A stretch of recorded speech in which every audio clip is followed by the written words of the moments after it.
What's up, everyone? NBA fans everywhere are super anxious about the upcoming NBA draft, with the draft set to happen very soon on November 18th. In this video, we're going to do a full first round mock draft, meaning picks 1 through 30. But before we continue, if you like content like this, please like the video and subscribe, as your support helps me to produce more dope content. Now let's continue. With the number 1 pick, the Timberwolves select Anthony Edwards. This is a no-brainer choice for the Wolves, so I won't spend too much time on this one. Edwards is arguably the highest upside player in this draft, and he should fit nicely along the Wolves duo of Karl-Anthony Towns and D'Lo. Edwards has good size, he's very athletic, and he's absolutely a walking bucket. If Edwards has a good rookie year, the Wolves could find themselves in the playoffs next year. With the number 2 pick, the Warriors are going to take James Wiseman. Many scouts believe that LaMelo Ball is the best talent in this draft, but some news has come out recently that Ball is performing poorly in workouts and interviews. Along with that, Ball is not an ideal fit on the Warriors with their star-studded backcourt, so as a result, I'm having them passing on Ball and taking Wiseman. With Wiseman, they land an athletic center with elite size for the position at 7'1" with a 7'6" wingspan. Wiseman rebounds really well on both ends of the floor, and he's a great shot blocker. On offense, Wiseman can finish really well around the rim, and he has a nice mid-range jumper. Wiseman is far from a sure thing, as there's very little film of him against top competition. He only played 3 games for Memphis before he got suspended and he left to prepare for the NBA draft. But the upside is too enticing for the Warriors to say no here. With this pick, the Dubs potentially land their franchise center. With the 3rd pick, the Hornets select Onyeka Okongwu. Many mocks have the Hornets selecting Ball, but I think they'll pass on him and take Okongwu with the 3rd pick. The reason for this is because Ball is a really poor fit on the Hornets roster. Devontae Graham had a breakout season this year, and the Hornets have another quality guard in Terry Rozier.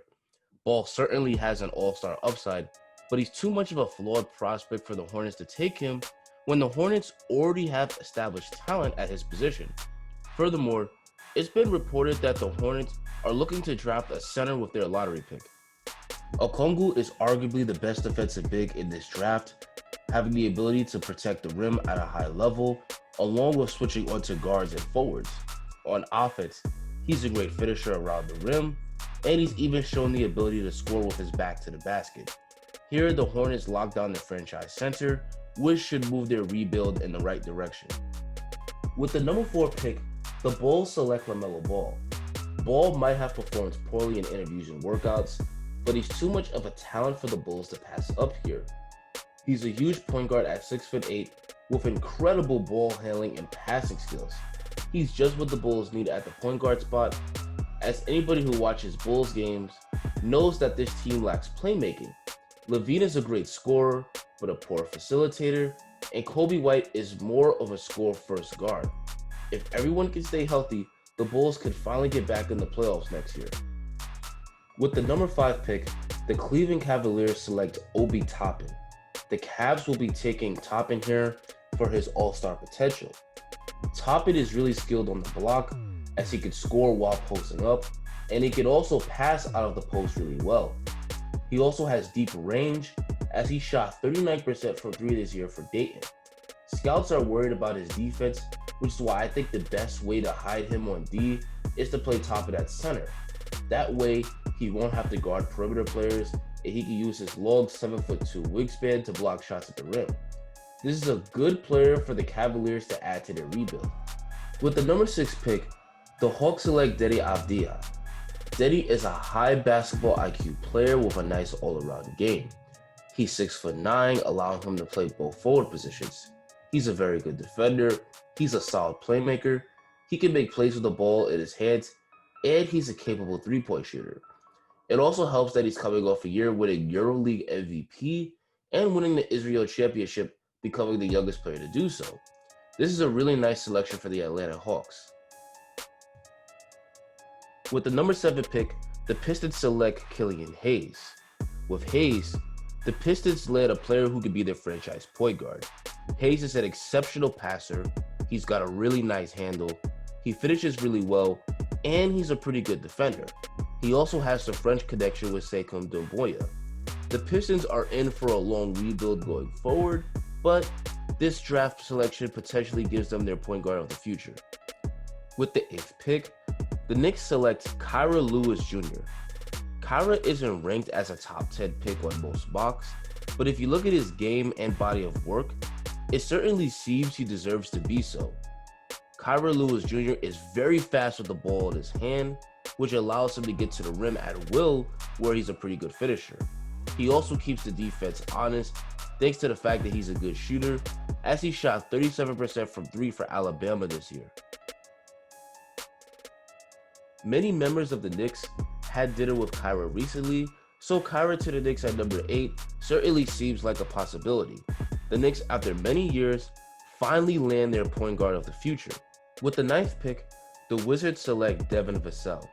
Vassell is one of those prospects every year that scouts say doesn't have a high ceiling, but has a high floor. Vassell likely won't ever be a star in the league, but he should be a solid 3-and-D player, as he was a great defender for Florida State and a career 42% three-point shooter.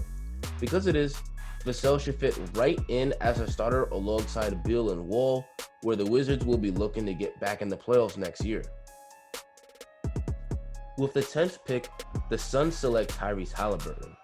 Halliburton is far from the highest upside point guard in this draft, but he's potentially a great fit alongside Devin Booker. Booker is an excellent scorer and playmaker, but he tends to struggle on defense.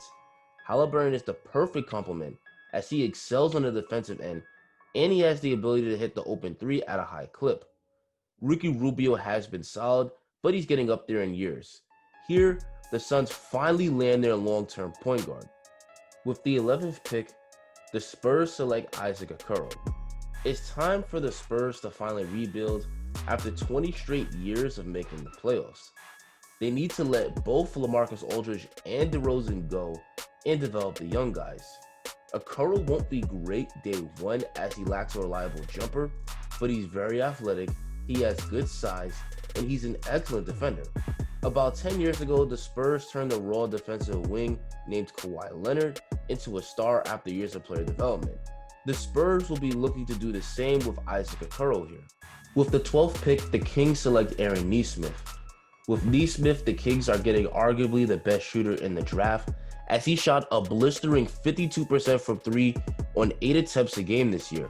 This is a really high percentage on high volume, but to be fair, he only did it in 14 games before getting hurt. Nevertheless, Nesmith should fit in the Kings lineup nicely, as he'll create driving lanes for De'Aaron Fox with the ability to spread the floor at a high level, and he'll also add some much needed defense. This is a really nice pickup for the Kings. With the 13th pick, the Pelicans select Precious Achiuwa. Precious will really help the Pelicans to get better on defense.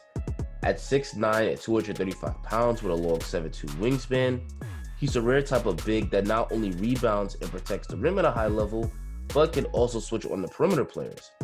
Offensively, Precious is primarily an inside scorer. He's good scoring as a rollman at the pick and roll, where he's a great finisher. His main weakness is his lack of shooting, but by drafting Precious, the Pelicans potentially add their center of the future alongside their already really good young core of Lonzo, Ingram, and Zion, which should help to forward their rebuild. With the 14th pick, the Celtics select Saddiq Bey. With Gordon Hayward looking like he's on his way out, Saddiq Bey can be the perfect replacement at the 4 spot. Bey is one of the best 3-and-D players in this draft. He's able to guard multiple positions, and he's an absolute sniper, as he shot 45% from 3 for Villanova this year. Bey can start right alongside Boston's big 3 of Kemba, Tatum, and Jaylen Brown, and help them to compete for a championship next season. With the 15th pick, the Orlando Magic select RJ Hampton. Hampton is the perfect pick for Orlando, as they've been looking for a point guard for years now. Markelle Fultz has played well, but there's no guarantee he really lives up to that number 1 overall selection hype. With RJ Hampton, the Magic are getting a super fast point guard with very good size at 6'5" and a 6'7" wingspan. He's quick, and he's got a strong handle, which allows him to get to the rim pretty much at will, and he's a decent playmaker. Hampton's main weakness is his shooting, but if he develops that part of his game, he could be elite. With the 16th pick, the Blazers select Josh Green. Between Dame, CJ, Melo, and Nurkic, the Blazers have a world of offensive talent. They were a top 10 offensive team this year. They finished 8th in offense on the year, but they can't defend a lick. With Green, they land one of the better defensive wings in the draft.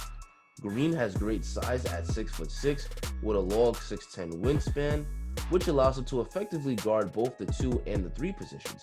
He's very athletic, he's a great defender, and he's a respectable shooter as he shot 36% from 3 for Arizona this year.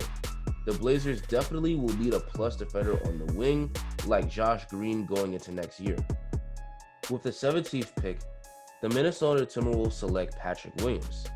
The pick originally belonged to the Nets, but the Nets traded it to the Hawks, and then the Hawks traded it to the Timberwolves.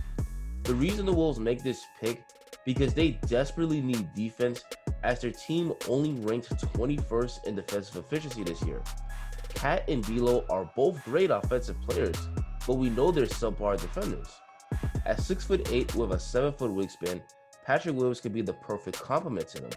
He's an excellent defender, able to both protect the rim and guard the perimeter at a high level. He can handle the ball, and he's even flash stretch 4 potential, shooting 32% from 3 for Florida State this year. This is a really good pickup for the Timberwolves. With the 18th pick, the Dallas Mavericks select Tyrese Maxey.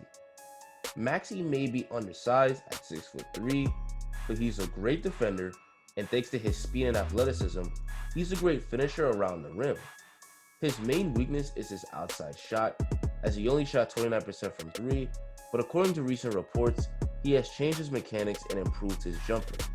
Maxey likely won't start, but he could be a great spark plug for the Mavericks off the bench. With the 19th pick, the Nets select Jalen Smith. The Nets project to have a star-studded starting lineup going into next year, but they could use a stretch 4 in their front court.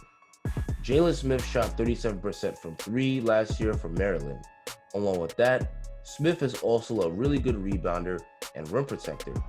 This is a nice pickup for a Nets team that projects to be a contender next year. With the 20th pick, the Heat select Cole Anthony. Cole was at one point projected to be a top 5 pick last year, but his stock fell off after a rough shooting year at North Carolina. Nevertheless, I think Cole could be a really nice backup for the Heat, as Cole definitely has the ability to get buckets in a flash. He can break defenders off the dribble and get to the hoop, and he has a really nice jump shot with the ability to not only hit from 3, but also hit with his mid-range pull-up. With Dragic set to be a free agent and not a guarantee to come back, this is a nice pickup for the Heat. With the 22nd pick, the Sixers select Terrell Terry. Terry is one of the more underrated players in this draft. He's got a really nice handle, which he can use to create his own jumper or get all the way to the rim. Terry is one of the best pure shooters in this draft. He shot 41% from 3 on 5 attempts a game, and extremely impressive 89% from the free throw line. He's got a lightning quick release, and if you give him too much space, his shot is automatic. With the 22nd pick, the Nuggets select Aleksej Pokusevski. The Nuggets are no stranger to European bigs late in the draft, as they landed the ultimate diamond in the rough back in 2014 when they selected Nikola Jokic. Aleksej is 7 feet tall, he can shoot the 3, he can put the ball on the floor, and he's a solid passer. He's real thin at only 200 pounds, but if the Nuggets develop him right, he could be an incredible front court partner next to Joker. With the 23rd pick, the Jazz select Theo Maledon out of France. With this pick, the Jazz potentially land their point guard of the future, as Mike Conley has been a huge dud for them. Maledon has good size at 6'4" with a 6'8" wingspan. He's got a solid handle, and he's a good facilitator, especially out the pick and roll. He still has a lot to work on, so it makes sense to use him as a backup to Mike Conley for now. But this is a good move for the Utah Jazz going forward. With the 24th pick, the Bucks select Desmond Bane. Here they land a really good 3-and-D guy. who will be overlooked because he's a 4-year college player, but he shot 43% from 3 through 4 years at TCU, and he's a very good defender. The Bucks could use some more reliable shooters around Giannis, as a lot of their guys tend to go cold in the playoffs, so this is a really nice selection for them. With the 25th pick, the Thunder select Jaden McDaniels. The Thunder may have made the playoffs this year, but they're still a rebuilding team. The Thunder still need more young talent around Shai Gilgeous-Alexander. This makes Jaden the perfect selection for them. McDaniels is a lanky 6'9" with a long 7-foot wingspan. He could create his own shot off the dribble, and he could use his handle to get all the way to the rim. McDaniels can also knock it down from the outside. He has a lot of weaknesses in his game, but if he puts it all together, it's easy to see him becoming a star at the next level like Brandon Ingram. With the 26th pick, the Celtics take Leandro Bolmaro out of Argentina. The best attribute that Bolmaro brings on the court is his passing. He's got a really good court vision, and when he sees his open teammates, he finds them very fast. Combined with his handle, Bolmaro has potential to be a point forward at the next level. This could be a good player for Boston to bring off their bench, as the second unit was one of the few weaknesses on their team. With the 27th pick, the New York Knicks select Tyler Bey. Bey's draft stock definitely went up during the combine when he measured at 6'7" with a 7'1" wingspan and a monstrous 43-inch vertical. Tyler Bey is a small forward out of Colorado who's a great defender that can guard multiple positions on the court. Offensively, he's a great cutter and finisher inside, but he really needs to work on his 3-ball. He did shoot 43% from 3, but it was on just one attempt a game. But if his outside shot develops, Bey can turn into a really great role player for the New York Knicks. With the 28th pick, the Lakers select Tre Jones. Tre Jones is a very good pickup for the Lakers here. LeBron is one of the greatest playmakers and scorers of all time. The Lakers just need to surround him with defenders and shooters for the Lakers to thrive. Jones is an elite defender at the point guard position. He may lack size at just 6'2", but he has quick feet and quick hands to deal up on opposing point guards. He isn't exactly a great shooter, but he did improve his shot at Duke this year, shooting 36% from 3 on about 4 attempts a game. He's also a pretty solid playmaker, evidenced by the fact that he averaged 6 assists a game this year. With this pick, the Lakers get a really nice 3-and-D point guard to play alongside LeBron and help them to win a championship next year.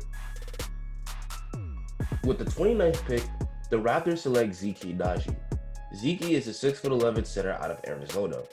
He's a good offensive big man, having the ability to post up, to knock down the mid-range shot at a high rate, and to finish around the basket really well. He's also solid on the defensive end, having the ability to rotate and protect the rim, rebound well, and occasionally slide onto the perimeter. Marc Gasol is headed to Spain, and Ibaka is set to be a free agent, so the Raptors will need this big man depth. And finally, with the 30th pick, the Celtics select Paul Reed. This is the third pick that Boston owns in the first round. They got this pick in a trade they made with the Bucks last year. With this pick, the Celtics add some size. The Celtics don't have many weaknesses, but if there's one weakness they do have, is lack of good big men. With Paul Reed, they get an athletic 6'9" big man who rebounds the ball very well and is a great defender. He can both block shots and switch on the smaller players. On offense, he has some impressive ball handling capabilities, and he's a very strong finisher. He needs a few years to develop, but this is a great project for the Celtics to add. And guys, that's going to be the end of the video. I'd like to thank everyone who stuck around to the end. Do you agree with my mock draft or do you disagree? How would you have done it differently? Let me know in the comments. Don't forget to like and sub and enjoy the rest of your day.